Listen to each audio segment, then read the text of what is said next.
Hello friends and welcome back to my channel. तो आज के इस वीडियो के अंदर मैं बात करूंगा ड्रैकोनिड्स मीटियोर शावर के बारे में, जो कि 8 से 10 अक्टूबर के बीच हमें देखने को मिलेगा। तो इस वीडियो के अंदर बताऊंगा कि कैसे हम इस मीटियोर शावर को भारत से देख सकते हैं और इसको कब, कहाँ और कैसे देखना है। प्लस ये भी बताऊंगा कि हम अपने फ़ोन की मदद से इस मीटियोर शावर को कैसे फोटोग्राफ कर सकते हैं। तो प्लीज़ आपसे रिक्वेस्ट है कि वीडियो को पूरा एंड तक देखें, क्योंकि मैं हर एक टॉपिक को डिटेल में समझाऊंगा ताकि आपको भी हर एक इन्फॉर्मेशन अच्छे से मिल जाए। अगर एंड में आपको ये वीडियो अच्छा लगता है तो आप अपने फ्रेंड्स के साथ शेयर कर सकते हैं और इस वीडियो को लाइक कर सकते हैं ताकि वो भी इस मीटियोर शावर को देख सके। और ऐसे ही वीडियोस यानी कि एस्ट्रोनॉमी, एस्ट्रोफोटोग्राफी ट्यूटोरियल्स और एस्ट्रोनॉमिकल इवेंट्स से रिलेटेड आपको अपडेट चाहिए तो प्लीज़ इस चैनल को सब्सक्राइब कर दीजिए। तो बिना किसी देरी के आज के वीडियो की शुरुआत करते हैं। Let's begin. तो फ्रेंड्स, सबसे पहले मैं बात करूंगा कि कब, कहाँ और कैसे इस मीटियोर शावर को देखना है। उसके बाद हम फोटोग्राफी की तरफ मूव करेंगे। तो सबसे पहले देखते हैं कि इसको हमें कब देखना है। तो हर एक मीटियोर शावर का एक एक्टिव ड्यूरेशन रहता है और उस एक्टिव ड्यूरेशन में भी एक पीक टाइम होता है जब हमें मैक्सिमम नंबर ऑफ मीटियोर्स देखने को मिले।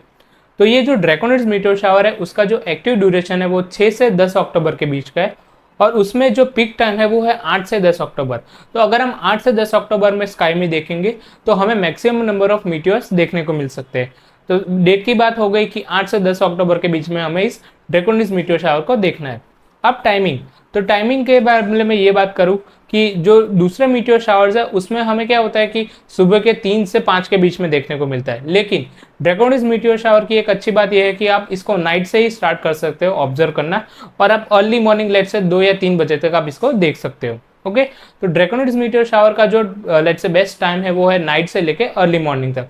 अगर आप 8 तारीख को देख रहे हो यानी कि 8 अक्टूबर को, तो आप रात को 8:30 9 बजे के बाद देख सकते हो और 9 बजे 9 तारीख की अर्ली सुबह यानी कि 2 या 3 बजे तक आप इसको देख सकते हो। सिमिलर केस 9 अक्टूबर का है। अगर आप 9 अक्टूबर को देख रहे हो तो 9 अक्टूबर को लेट से 8:30 9 बजे के आप देखना स्टार्ट कर सकते हो और 10 अक्टूबर की सुबह तक यानी कि 2 ढाई बजे तक आप इसको देख सकते हो। तो ये गोवा बेस्ट डेट और बेस्ट टाइम यानी कि 8 से 10 अक्टूबर इसका बेस्ट डेट और टाइमिंग जो है नाइट से लेके अर्ली मॉर्निंग यानी कि 2 ढाई बजे तक। ओके, तो अब देखें कि हमें इसको किस डायरेक्शन में देखना है। तो हर एक मीटियोर शावर का एक रेडियंट पॉइंट होता है जिसमें से सारे मीटियोर्स निकलते हैं। आप आसमान में किसी भी जगह पर मीटियोर देख सकते हो, लेकिन वो जो मीटियोर है वो एक पॉइंट से निकलेंगे, उसको हम एस्ट्रोनॉमी में रेडियंट बोलते हैं। और ये जो रेडियंट पॉइंट होता है वो एक कॉन्स्टलेशन में रहता है, एक पर्टिकुलर कॉन्स्टलेशन में। अगर जेमिनीज लेट्स से मैं जेमिनीज मीटियोर शावर की बात करूं तो उसका जो रेडियंट है वो जेमिनाई में रहेगा। अगर पर्सियस की बात करूं तो उसका जो रेडियंट है वो पर्सियस में रहेगा। तो सिमिलरली जो ड्रैकोनिड्स मीटियोर शावर का जो रेडियंट पॉइंट है यानी कि जहां से सारे मीटियोर्स निकलेंगे वो होता है ड्रैको कॉन्स्टलेशन में। और ये जो ड्रैको कॉन्स्टलेशन है वो हमें नॉर्थ में दिखने को मिलता है। अगर भारत की स्पेसिफिकली बात करूं तो ये जो ड्रैको कॉन्स्टलेशन है वो नॉर्थ या फिर नॉर्थ वेस्ट में आपको देखने को मिल सकता है। तो अगर हमें इसको देखना है यानी कि इस मीटियोर शावर को देखना है तो हमें उस हिसाब से अरेंज करने पड़ेगा अपने आप को कि हमारा जो फेस है वो नॉर्थ या फिर नॉर्थ वेस्ट में फेस करे। ओके, तो ये बात रही कि कौन से डायरेक्शन में देखना है। एक बार फिर से बता देता हूँ, ड्रैको कॉन्स्टलेशन का जो रेडियंट है वो नॉर्थ में होता है यानी कि जो ये मीटियोर शावर का रेडियंट। ओके, तो हमें नॉर्थ या फिर नॉर्थ वेस्ट में अपने आप को अरेंज करना है और उस डायरेक्शन में हमें सारे मीटियोर्स देखने को मिलेंगे। ओके, जरूरी नहीं है कि रेडियंट अप हो तभी हमें मिले, लेकिन मैक्सिमम नंबर ऑफ चांस तभी होगा कि जब रेडियंट अच्छे से आसमान में हो। तो ऑलरेडी ये रेडियंट हाई होता है जब नाइट हो चुकी होती है, तो आप नाइट से ही अपना ऑब्जर्वेशन स्टार्ट कर सकते हो। तो ये होगा कि कौन से डायरेक्शन में देखना है। और अब देखते हैं कि इसको कैसे देखना है। सी, मीटियोर शावर देखने के लिए आपको कोई भी चीज़ की ज़रूरत नहीं पड़ती। आपको चाहिए खुला आसमान और डार्क आसमान। ओके, यानी कि डार्क स्काइज। तो इसके लिए हमें कैसे पता लगाना पड़ेगा कि हमारा जो लोकेशन है वो डार्क स्काई है या फिर नहीं। सी, लाइट पॉल्यूशन होता है वो काफ़ी प्रॉब्लम करता है और इस लाइट पॉल्यूशन को मेजर करने के लिए एक बॉटल स्केल होता है। तो ये जो बॉटल स्केल है वो एक 9 लेवल का स्केल है, वो बॉटल 1 से बॉटल 9 तक जाता है। और इसमें हमें देखने को मिलता है कि अगर आप बॉटल 1 के अंदर हो तो वो परफेक्ट डार्क स्काई होगा और या फिर अगर बॉटल 9 के अंदर हो तो वो काफ़ी लाइट पॉल्यूटेड स्काई है। तो ड्रैकोनिड्स मीटियोर शावर को देखने के लिए आपको बॉटल 1 से बॉटल 4 के अंडर होना पड़ेगा ताकि आपको अच्छे नंबर का मीटियोर्स देखने को मिले। अगर आपको ज़्यादा इन्फॉर्मेशन चाहिए कि बॉटल स्केल कैसे फाइंड आउट कर रहे हैं अपना लोकेशन का, प्लस आप अपने अराउंड लेट से डार्क स्काई है तो उसको कैसे फाइंड आउट कर सकते हैं, तो आप इस वीडियो को देख सकते हैं। मैंने इसमें बताया कि बॉटल स्केल क्या है और बॉटल स्केल के रिगार्डिंग हम डार्क स्काई कैसे फाइंड आउट कर सकते हैं। ओके, तो ये बात हो गई कि हमें इसको कहाँ से देखना है। तो आप आई होप कि आपको हर एक इन्फॉर्मेशन अच्छे से मिल गई होगी कि कब कहाँ और कैसे इस मीटियोर शावर को देखना है। तो अब हम मूव करते हैं कि फोटोग्राफिंग की पार्ट की कैसे हम अपने फ़ोन की मदद से इस ड्रैकोनिड्स मीटियोर शावर को फोटोग्राफ कर सकते हैं। तो फ्रेंड्स अब हम देखेंगे कैसे हम फ़ोन की मदद से इसको फोटोग्राफ कर सकते हैं। तो उसके लिए 3 मेन चीज़ आपको ध्यान में रखनी है। फर्स्ट है कि रेडियन को फाइंड आउट करना स्काई में with the help of star gazing application, और उस डायरेक्शन में हमें अपना फ़ोन को अलाइन करना है। ओके, सेकंड थिंग ये है कि बेस्ट प्रोमोट सेटिंग्स यूज़ करें अपने फ़ोन के, ताकि हमें अच्छे से अच्छे इमेजेस मिल सके depending upon the light pollution and the surrounding condition. और तीसरी बात यह कि हमें मल्टीपल इमेजेस कैसे कैप्चर करने हैं ताकि हमें ज़्यादा से ज़्यादा इमेजेस मिले और हम ज़्यादा से ज़्यादा मीटियोर वाले इमेजेस कैप्चर कर सकते हैं। तो सबसे पहले हम देखेंगे कि रेडियन को कैसे फाइंड आउट करना है। उसके लिए हमें स्टार गेजिंग एप्लीकेशन की हेल्प लेनी पड़ेगी। तो आप स्क्रीन पर देख सकते हो कि मैंने कुछ एप्लीकेशन बताए। हर एक एप्लीकेशन एंड्रॉयड है और इसका लिंक मैंने डिस्क्रिप्शन में दे दिया है, तो आप वहां से इसको डाउनलोड कर सकते हो। ओके, तो यहाँ पर आज मैं आपको बताऊंगा कि स्टेलेरियम एप्लीकेशन की मदद से हम कैसे इस रेडियन को फाइंड आउट करेंगे with the help of application, और कैसे हम अपने फ़ोन को अलाइन करेंगे ताकि हमें मैक्सिमम नंबर ऑफ मीटियोर की इमेजेस मिल सके। तो चलिए अब देखते हैं स्टेलेरियम एप्लीकेशन को। तो फ्रेंड्स आप देख सकते हैं कि मैंने स्टेलेरियम एप्लीकेशन ओपन कर दिया है और इसका जो यूज़र इंटरफेस है वो कुछ इस तरह से दिखेगा। ओके, तो सबसे पहले हमें एप्लीकेशन ओपन करने के बाद हमारा लोकेशन सेट करना है। उसके लिए हमें टॉप लेफ्ट ऑप्शन को क्लिक करना पड़ेगा, जो 3 लाइन बार वाला ऑप्शन है। उसके बाद हमें जाना है सेटिंग्स में और उसके बाद हमें जाना है लोकेशन में। यहाँ पर आपको अलग अलग टाइप है कि आप कौन से मेथड को यूज़ करके अपना लोकेशन यूज़ कर सकते हैं। लेट से ऑटो लोकेशन है, आप अपने एरिया का लेट लॉन्ग एंटर कर सकते हो, नेम एंटर कर सकते हो अपने एरिया का, यूटीसी ऑफसेट, या फिर आप जो वर्ल्ड मैप है उसमें अपने लोकेशन को पिन पॉइंट कर सकते हो। तो मेरे हिसाब से जो बेस्ट और एक्यूरेट मेथड है वो है नेम टाइप करने का। तो मैंने ऑलरेडी अपना लोकेशन सेट कर दिया, तो मैं इसको चेंज नहीं करूँगा। तो आप देख सकते हैं जैसे मैं इसको टाइप करूँगा तो लेट से नेम आ जाएगा। ओके, सिटी या फिर एरिया का। तो ये जो तीसरा ऑप्शन यानी कि नेम सिटी वाला वो सबसे बेस्ट है, तो आप भी उसको यूज़ करके अपना लोकेशन सेट कर सकते हो। एक बार लोकेशन सेट हो जाए आपको कुछ करना नहीं है, आपको वापस से मेन स्क्रीन पर आ जाना है। ओके, अब हमें इसका टाइम और डेट पहले सेट करना है कि कब हम इसको देख सकते हैं। तो जैसे कि मैंने बताया कि 8 से 10 का पीक होता है, तो आप देख सकते हो कि आज 3 अक्टूबर है, तो मैं इसको मूव करूंगा और 8 अक्टूबर को लेकर जाऊंगा। और टाइमिंग जो है मैं 8:30 पर सेट कर देता हूँ। ओके, तो आप देख सकते हैं मैंने टाइम और डेट चेंज कर दिया, और आप इसको चेंज कर सकते हैं। जो बॉटम राइट में जो ऑप्शन है टाइमर का ऑप्शन, आपको इसके ऊपर क्लिक करना है, फिर डेट और टाइम को में जाना है और अपना जो टाइम है वो सेट कर देना है। ओके, तो मैंने 8 अक्टूबर का डेट और टाइम सेट कर दिया। अब हम देखते हैं कि ड्रैकोनिड्स को कैसे फाइंड आउट करना है। तो उसके लिए जो टॉप राइट साइड का ऑप्शन है मैग्नीफाइंग ग्लास वाला ऑप्शन, उसके ऊपर क्लिक करेंगे और हम टाइप करेंगे ड्रैकोनिड्स। मेक श्योर आपका इंटरनेट कनेक्शन ऑन हो, क्योंकि ये लाइव डेटा बताएगा। अगर आपका इंटरनेट कनेक्शन ऑफ होगा तो आपको ये ड्रैकोनिड्स देखने को नहीं मिलेगा जब आप सर्च करेंगे। ओके, तो मेक श्योर इंटरनेट ऑन। आप देख सकते हैं कि ड्रैकोनिड्स मैंने लिखा भी नहीं और आ गए। तो इसको हमें ऊपर क्लिक करना है और आप देख सकते हो कि एप्लीकेशन के अंदर ड्रैकोनिड्स हमें दिख गया है। अब हम देखते हैं कि इसको कौन से डायरेक्शन में। तो जैसे आप अपने फिंगर की मदद से स्क्रॉल करेंगे तो आपको देखने को मिलेगा कि ये नॉर्थ और वेस्ट के बीच में ये ड्रैकोनिड्स है। ओके, तो अभी हमें क्या करना है कि ये तो एप्लीकेशन के अंदर फाइंड आउट हुआ, लेकिन अभी स्काई में किस डायरेक्शन में हुआ तो हमें पता नहीं। तो उसके लिए क्या करना है कि जो बीच में एक कंपास जैसा ऑप्शन है आपको उसके ऊपर क्लिक करना है। जैसे आप उसके ऊपर क्लिक करोगे आपको बताएगा कि पॉइंट योर डिवाइस अप। तो मेरा अभी जो फ़ोन है ट्राइपॉड पे है, तो मैं इसको स्काई की तरफ फेस करूंगा और आप देख सकते हैं कि जो स्टार मैप है वो चेंज हो गया। एक बार फिर से मैं दिखा देता हूँ, मैं ऑलरेडी स्टार मैप को चेंज कर देता हूँ। ओके, और अब मैं कंपास के ऊपर क्लिक करूंगा तो आप देखते हैं कि ये बताएगा कि पॉइंट योर डिवाइस अप, और आप देख सकते हैं कि ये जो डायरेक्शन है, जिस डायरेक्शन में हमारा अपना फ़ोन फेस कर रहा है उसी डायरेक्शन में ये स्टार मैप मूव कर रहा है। ओके, तो ये हो गया कि लाइव लोकेशन हमें कैसे फाइंड आउट करना है। अब हम देखते हैं एक बार फिर से कि ड्रैकोनिड्स को सर्च करेंगे। ओके, और उस डायरेक्शन में हमें अपना फ़ोन को मूव करना है। ओके, तो ड्रैकोनिड्स सर्च कर लिया।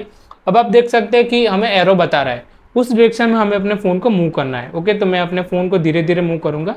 ओके, और उस डायरेक्शन में लेकर जाऊँगा जिस डायरेक्शन में ड्रैकोनिड्स है। ओके, तो ये जो मैं अभी अपने टेरेस से कर रहा हूँ। ओके, तो आप अपने टेरेस पर जाइए, एप्लीकेशन ओपन करिए, अपना लोकेशन सेट कीजिए, फिर टाइम और डेट सेट कीजिए 8 तारीख का, और फिर आप ड्रैकोनिड्स को फाइंड आउट कीजिए।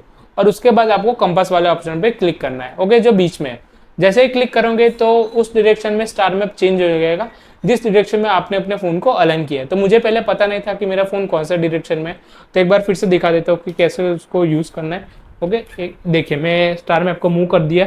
ओके, अभी मैं कंपास वाले ऑप्शन के ऊपर क्लिक करूंगा तो ये उस डायरेक्शन में चेंज हो जाएगा जिस डायरेक्शन में मेरा फोन स्काई में फेस कर रहा है। तो मेरा फोन अभी ईस्ट और नॉर्थ के बीच में है। ओके, आप देख सकते हो।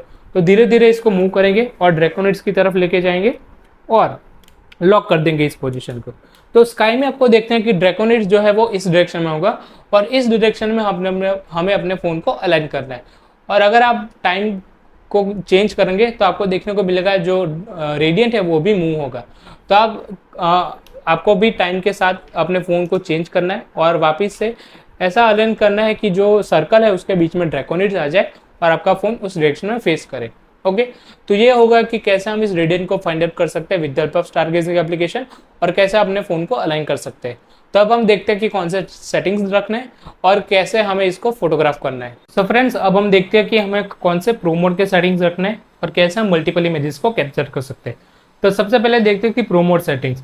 तो अगर आप डार्क स्काइज के अंडर हो, लेट्स से बॉटल 1 से बॉटल 3 के अंदर, तो आप प्रो मोड सेटिंग्स को कुछ इस तरह से अरेंज कर सकते हो कि जो शटर स्पीड होगा वो 15 से 25 सेकंड के अंदर आप सेट कर सकते हो।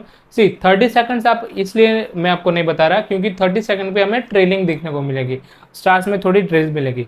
तो अच्छा है कि आप 25 सेकंड तक सेट करो। तो एक बार फिर से शटर स्पीड जो है 15 से 25 सेकंड के अंदर आपको सेट करनी है और जो ISO है वो 1600 से 3200 यानी कि 1600 से 3200 तक आपको सेट करना है। जब भी आप एस्ट्रो फोटोग्राफी कर रहे हो या फिर कोई ऑब्जेक्ट की फोटोग्राफी कर रहे हो इन द नाइट स्काई, तो आपको पहले कुछ ट्रायल फ्रेम्स लेने पड़ेंगे, इसलिए मैंने आपको ये रेंज दी। ऐसा नहीं कि आपको 15 second let's say shutter speed use करना है या फिर 20 सेकंड या फिर 25 सेकंड। ये एक रेंज है, आपको अपने लोकेशन के हिसाब से इस रेंज में जो भी अच्छा सेटिंग्स मिले उसके रिकॉर्डिंग आपको फोटोग्राफ लेना है सबसे पहले, यानी कि ट्रायल फ्रेम्स लेने। उसके बाद अगर आपको पता चलेगा कि यस ये बेस्ट सेटिंग्स है तो आप उस सेटिंग्स को लॉक कर दीजिए और उसके बाद आप एक्चुअल फ्रेम्स को कैप्चर करना स्टार्ट कीजिए। तो एक बार फिर से कि 15 से 25 का जो शटर स्पीड आप सेट कर सकते हो और जो ISO की रेंज है वो है 1600 से 3200 तक। मेक श्योर आपका जो फोकस है वो मैक्सिमम हो, यानी कि इन्फिनिटी हो, और आपको वाइट बैलेंस और जो एक्सपोजर वेरिफिकेशन है उसको चेंज नहीं करना है। ओके, तो ये बात हो गई डार्क स्काइज की।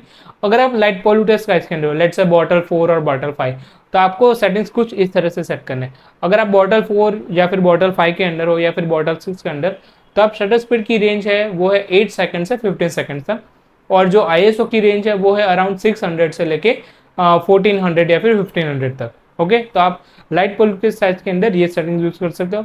अगेन एक बार फिर से जो फोकस है मैक्सिमम होना चाहिए, वाइट बैलेंस को आपको चेंज नहीं करना है और एक्सपोजर वेरिफिकेशन को आपको चेंज नहीं करना है। और एक बात फिर से कि जो एंगल है यानी कि जो मोड है फोटोग्राफी का वो वाइड एंगल हो। मेक श्योर अल्ट्रा वाइड ना जाए क्योंकि उसमें एक्चुअल जो सेटिंग्स होते हैं शटर स्पीड और ISO वो चेंज होता है, वो एक्चुअल नहीं होते। ओके, तो ये बात रही कि कैसे हमें प्रोमोट सेटिंग्स को अरेंज करना है लाइट पोल्यूटेड स्काइज और डार्क स्काइज के अंदर। और अब हम देखते हैं कि मल्टीपल इमेजेस कैसे कैप्चर कर सकते हैं। तो उसके लिए 2-3 मेथड है। सबसे पहली मेथड ये है कि आप अपना जो शटर बटन है उसका आप एक टर्न बाय टर्न क्लिक कर सकते हो, लेकिन वो काफ़ी डिफिकल्ट है क्योंकि प्रॉब्लम होता है कि फोकस चेंज हो जाए या फिर अपना फ़ोन का जो लेट्स से अगर आपने ट्राइपॉड पर रखा है तो वो शेक हो सकता है, तो आपकी इमेज जो है ब्लर आ सकती है। तो वो डिफिकल्ट है और वो इतनी अच्छी मेथड नहीं है। तो दूसरी मेथड है कि अभी काफ़ी सारे फ़ोन्स जैसे कि MI के फ़ोन्स है, पोको के फ़ोन्स है, प्लस रियलमी के फ़ोन्स, उसमें टाइम बर्स्ट मोड का ऑप्शन आता है। आप देख सकते हो यहाँ पर मेरे फ़ोन में भी ये टाइम बर्स्ट मोड है। तो इसमें क्या होता है कि हमें जो नंबर ऑफ इमेजेस जो हमें कैप्चर करनी है वो सेट करनी है और उसके बाद हमें हर एक लेट्स से 2 फ्रेम के बीच में का जो इंटरवल होता है वो आप सेट कर सकते हो। जैसे ही वो हो जाए आप शटर बटन पर क्लिक करोगे और टाइम बर्स्ट मोड स्टार्ट हो जाएगा और उसके बाद क्या होगा कि वो तब तक नहीं रुकेगा जब तक लास्ट इमेज नहीं आ जाती। लेट्स से आपने 100 फ्रेम्स कैप्चर करने को रखी, तो जब तक लास्ट इमेज यानी कि 100th इमेज नहीं आएंगी तब तक वो टाइम बर्स्ट मोड स्टॉप नहीं होगा और वो कंटिन्यूअसली इमेज को कैप्चर करता रहेगा। ओके, तो ये बात रही टाइम बर्स्ट मोड की जो अभी काफ़ी सारे फोन्स में अवेलेबल है। लेकिन अगर आपके फ़ोन में टाइम बर्स्ट मोड भी नहीं है तो आप इन एप्लीकेशन का यूज़ कर सकते हो, यानी कि इंटरवलोमीटर और फोटोपिल्स। ये दोनों एप्लीकेशन प्ले स्टोर पर अवेलेबल है और ये पेड एप्लीकेशन है और हम इनको यूज़ करके टाइम बर्स्ट मोड की तरह ही इसको यूज़ कर सकते हो। इसमें भी सेम फीचर है, नंबर ऑफ इमेजेस आपको सेट करनी है, टाइमर का ऑप्शन है और 2 फ्रेम के बीच में कितना इंटरवल होगा वो भी ऑप्शन है। ओके, तो आप इन दोनों एप्लीकेशन को यूज़ कर सकते हो। और अगर आप इन दोनों एप्लीकेशन को भी यूज़ करना चाहते हैं तो लास्ट ऑप्शन है कि रिमोट शटर बटन। यहाँ पर आप देख सकते हो ये रिमोट शटर बटन अमेजॉन या फिर फ्लिपकार्ट पर आपको मिल जाएगा, या फिर कोई लोकल इलेक्ट्रॉनिक स्टोर है जो ट्राईपोड वगैरह सेल करता है तो वहाँ पर भी आपको ये रिमोट शटर बटन मिल सकता है। ओके, तो ये काफ़ी हैंडी है। आप इसको iOS यानी कि आईफोन या फिर एंड्रॉयड के साथ पेयर कर सकते हो अपने ब्लूटूथ के साथ। और आपको क्या करना है कि ये एक बार ये जब पेयर हो जाए तो आपका कैमरा ओपन करना है और टर्न बाय टर्न आपको वो बटन को क्लिक करना है। तो जो है शेक का प्रॉब्लम भी चला जाएगा और आपको बार बार जो शटर बटन पे क्लिक करना होता था वो भी रिमूव हो जाएगा। तो आपको सिर्फ बटन के ऊपर क्लिक करना है और वैसे इमेजेस क्लिक होती जाएंगी। तो ये रही 3-4 मेथड्स की कैसे हम अपने मल्टीपल इमेजेस को कैप्चर कर सकते हैं। तो ये था पूरा फोटोग्राफिंग पार्ट। एक बार फिर से डार्क स्काइज के अंदर कौन सी सेटिंग्स रखना है आप देख सकते हो यहाँ पर, और लाइट पोल के साइज के अंदर कौन सी सेटिंग्स रखते हैं ये रहा, प्लस मल्टीपल इमेजेस कैसे कैप्चर कर सके। और लेट्स से अगर आपको मैक्सिमम नंबर ऑफ मीटर्स चाहिए तो आपको टाइम के साथ जो रेडियन मूव होगा अपने फ़ोन को भी मूव करना है और रेडियन की डायरेक्शन में ही अपने फ़ोन को अलाइन करना है। ओके, सो आई होप कि आपको हर एक इन्फॉर्मेशन अच्छे मिल गई कि कैसे इस मीटियोर शावर को देखना है और कैसे हम अपने फ़ोन की मदद से इसको फोटोग्राफ कर सकते हैं। तो वीडियो अच्छा लगा तो प्लीज़ इसको लाइक और शेयर जरूर कीजिए, और ऐसे वीडियोस देखने के लिए मेरे चैनल को सब्सक्राइब कर सकते हैं।